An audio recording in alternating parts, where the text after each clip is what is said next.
Friends, last week I shared an insight from Richard Templer's book, The Rules of Life. He's written a number of books which include the following: the rules of thinking, the rules of wealth, the rules of work, the rules of living well, the rules of people, the rules of parenting, the rules of everything, and even a book entitled The Rules to Break. Now, despite writing so many books, I was surprised to find there is almost no biographical information about him on the internet, despite the fact that it seems that he actually died in 2006 at the age of 56. From what I can tell, only 2 or 3 of his books were actually published before he died. I only have a copy of his book, The Rules of Life, which I found in a charity shop, in which he shares 106 succinct and practical rules for living a happy, meaningful and successful life. And last week we dipped in briefly and looked at Rule 46, entitled Prune Your Stuff Regularly. And we made reference to Jesus' words in John 15. I am the vine and my Father is the gardener. He cuts off every branch in me that bears no fruit. Now today I turn to rule number 6. We dip in at rule number 6, entitled Dedicate Your Life to Something. He says that in order to know what counts and what doesn't count in life, you have to know what you are dedicating your life to. He suggests that there are no right or wrong answers to this one, as it's always really a very personal choice. But he says it is useful to have an answer rather than not really knowing. He speaks of his own life that he writes has been dedicated to 2 main things. Firstly, someone once told him that if his soul or spirit was the only thing that he was likely to be taking with him when he went, then it ought to be the best thing he had. And for him, this struck a chord and triggered something in him, although not ultimately in a religious sense. He did come to the conclusion that whatever his soul or spirit was, he ought to do a bit of work on it to make sure that it would be the very best thing about him. But how on earth would he go about doing so? He writes quite honestly that he doesn't have a clue really. But after having explored, experimented, learned and made mistakes, the only conclusion that he could come to is that it means to live as decent a life as possible, which for him means going through life causing as little damage as possible and treating everyone with whom you come into contact with respect and dignity. And he says that this is something to dedicate his life to and that it works for him. Secondly, he refers to what he calls his curious upbringing, which is a euphemistic way of saying that his childhood was actually quite dysfunctional. He doesn't elaborate. One can only imagine that it was not the easiest of childhoods.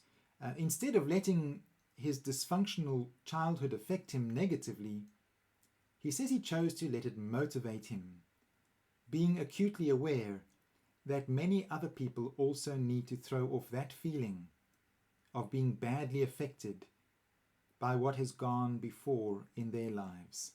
And to this, he has dedicated his life. He writes, I might be crazy, but at least I have something I can focus on.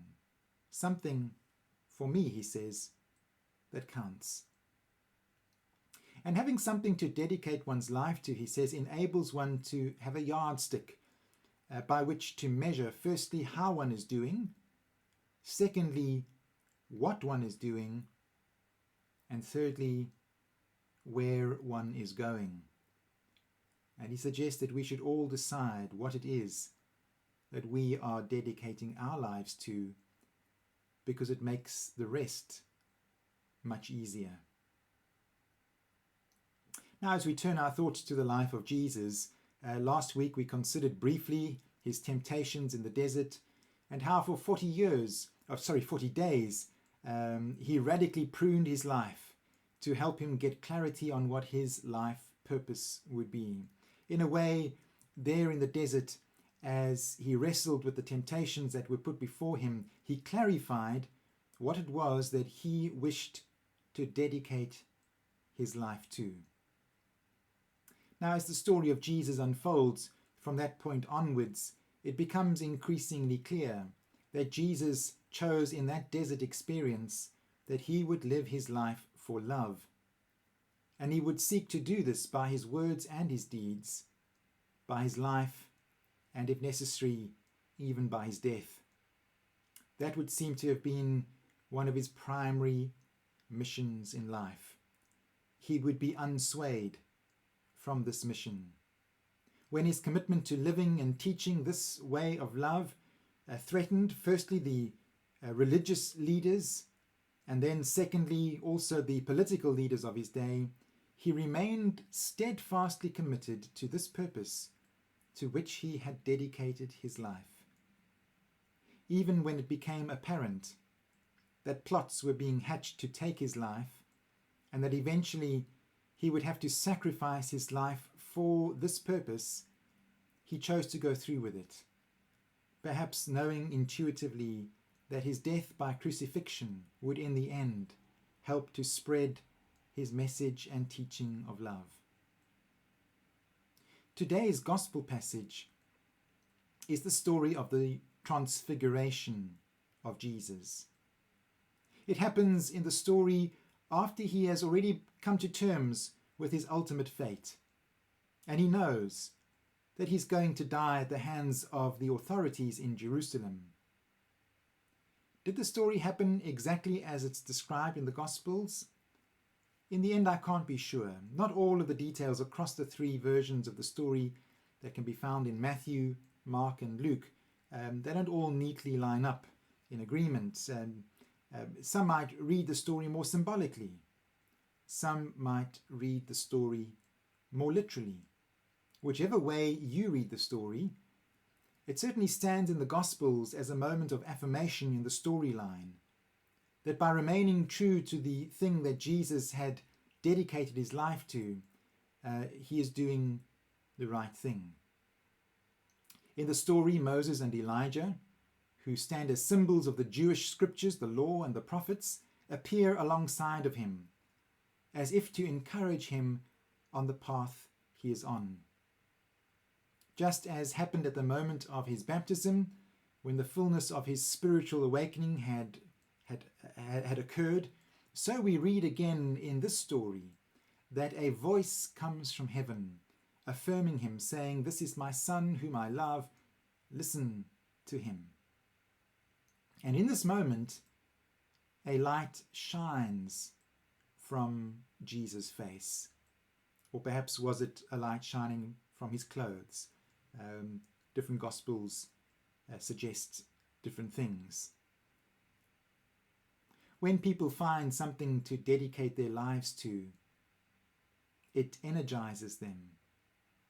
There is often something infectious about the life of someone who has a deep and abiding sense of purpose and mission in life. Sometimes it can even seem that people who know what their purpose is in life have a kind of a glow about them. Even Hitler had an energy about him. He had dedicated his life to making Germany great again after the humiliating defeat of World War I.